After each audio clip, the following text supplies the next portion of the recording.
Medieval texts portrayed the beaver as a gentle creature, highly sought after by hunters for its testicles, which were believed to possess potent medicinal properties. According to these accounts, when a beaver found itself pursued and unable to escape, it would bite off its own testicles and cast them toward the hunter, thereby securing its freedom. If chased again, the beaver would stand upright to display its lack of testicles, convincing the hunter to abandon the pursuit. This narrative, though biologically inaccurate, served a moral purpose in medieval literature. It was interpreted as an allegory for chastity and the renunciation of vice.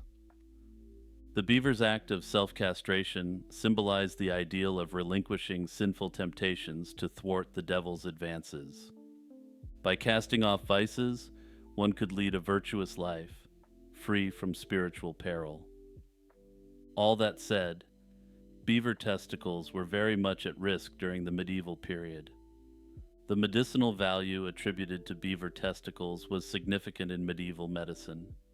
A substance called castoreum, derived from these organs, was believed to treat various ailments, including epilepsy, speech disorders, and even the venom of scorpions and snakes. This high demand for castoreum likely fueled the myths surrounding the beaver's self-preserving behaviors. Illustrations in bestiaries often depicted beavers in the act of self-castration, or displaying their mutilated state to hunters. These images reinforce the moral lessons intended by the accompanying texts. The antlion, a fascinating and tragic figure, was a staple of medieval bestiaries. Its curious name originates from the Greek words myrmex, meaning ant, and leon, meaning lion. This creature's existence is rooted in a linguistic error during the Greek translation of the Book of Job, where a rare word meant to describe a lion was misinterpreted. From this mistranslation grew a mythic beast that straddled the line between predator and prey, embodying both majesty and despair. Depictions of the antlion in medieval art and literature varied, but they often portrayed it as a chimera-like creature with the upper body or head of a lion and the lower body of an ant. This hybrid appearance lent itself to themes of struggle and suffering, as medieval storytellers imbued the antlion with tragic symbolism. In some interpretations, it was envisioned as a literal blend of the two animals, resulting in an existence that was not just unnatural, but unsustainable. Its lion half yearned for meat, while its ant half could only process grains, creating a heartbreaking scenario where the creature slowly starved. This depiction emphasized the antlion's inner turmoil, a being torn between irreconcilable needs, embodying the conflict between strength and frailty, dominance and submission. The antlion's plight resonated deeply with medieval audiences, who saw it as a cautionary allegory for the impossibility of reconciling opposing forces.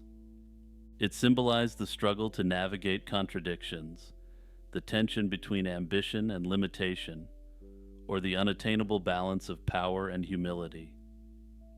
Further, the lion, revered as the king of beasts, representing strength and nobility, and the ant, dismissed as one of nature's humblest creatures, associated with insignificance and toil, were diametrically opposed in the medieval mind. While the antlion's presence was robust in medieval lore, with supposed sightings and detailed descriptions populating bestiaries, it has since largely vanished from modern cultural consciousness. The unicorn is a legendary creature that needs no introduction. The unicorn's inclusion in these medieval bestiaries was not merely for its exotic allure, but for the rich symbolism it embodied.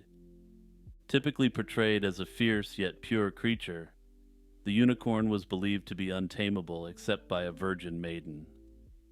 This imagery was interpreted as an allegory for the incarnation of Christ, with the unicorn representing purity and the virgin symbolizing the Virgin Mary.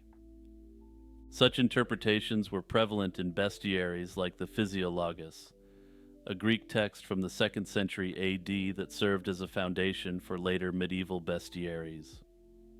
The unicorn's depiction in medieval art further reinforced its symbolic meanings. Illuminated manuscripts often featured illustrations of unicorns resting their heads on the laps of maidens, signifying the creature's taming through purity. These images were not only artistic expressions, but also visual sermons, conveying theological concepts to a largely illiterate populace. The Hunt of the Unicorn tapestries, for instance, vividly depict the unicorn's capture and death, which some scholars interpret as a representation of Christ's passion.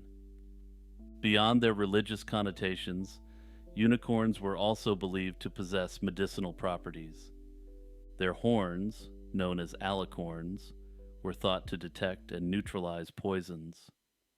This belief led to the crafting of cups and utensils purportedly made from unicorn horns, which were highly valued by nobility during the Middle Ages. In reality, these items were often fashioned from rhinoceros horn or narwhal tusk, but the association with the unicorn added an aura of mystique and desirability. The dromedary was described in medieval sources as a small, swift, and resilient cousin of the camel.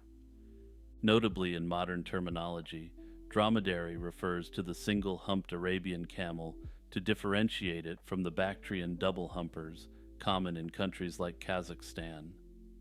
Renowned for its remarkable endurance, medieval bestiaries claimed it could traverse over 100 miles in a single day, maintaining a gallop-like pace. Like oxen, sheep, and what I can only term quote-unquote mainstream camels, the dromedary was described as a ruminant, chewing its cud to aid digestion. Its blood was noted to be hot and thin, resulting in milk that is less nourishing and more heating than that of other animals. This unique physiology was theorized to contribute to the dromedary's exceptional speed and stamina. In the medieval imagination, the sea cow occupied a curious niche among the many creatures catalogued in bestiaries. The sea cow was depicted as a formidable marine animal, possessing the hands of a man and the face of a calf, and was considered one of the strongest sea creatures. Medieval bestiaries often drew parallels between terrestrial and marine animals, reflecting the belief in a divinely ordained symmetry in nature. This perspective led to the conceptualization of marine counterparts for land creatures, such as the sea cow for the terrestrial cow. These associations were not only attempts to understand the natural world, but also served as allegorical tools, imparting moral and spiritual lessons to their readers. The sea cow's portrayal in medieval texts underscores the era's endeavor to reconcile observed phenomena with theological and moral frameworks. Notably, the sea cow doesn't appear to be based on the manatee or any of its relatives, making the existence of a cattle-like underwater creature an oddly accurate medieval prediction.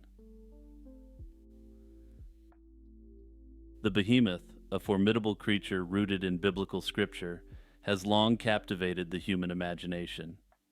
Its depiction in medieval bestiaries offers a fascinating glimpse into how medieval scholars and artists interpreted and conveyed the natural and supernatural world. The behemoth is first mentioned in the Bible, specifically in the book of Job.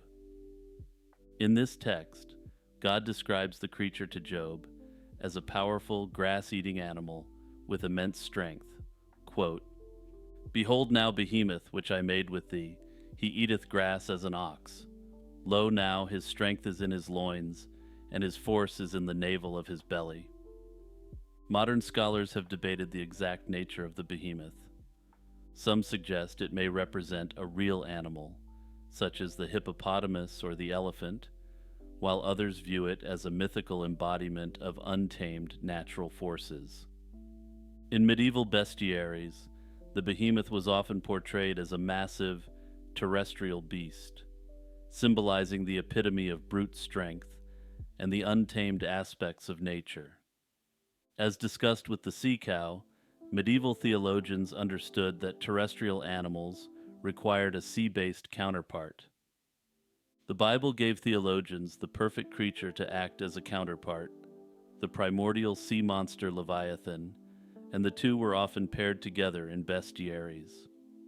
Its depiction varied across manuscripts, reflecting the diverse interpretations and artistic styles of the time. Some bestiaries illustrated the behemoth with features reminiscent of known animals, such as the elephant or the rhino, which with the illustrators were vaguely familiar. Others presented it as a more fantastical animal that served as the steed of Satan or other diabolical entities, emphasizing its otherworldly qualities and immense power. Hey everyone, it's Jimmy here with a quick reminder to like, subscribe, and hit the notification bell.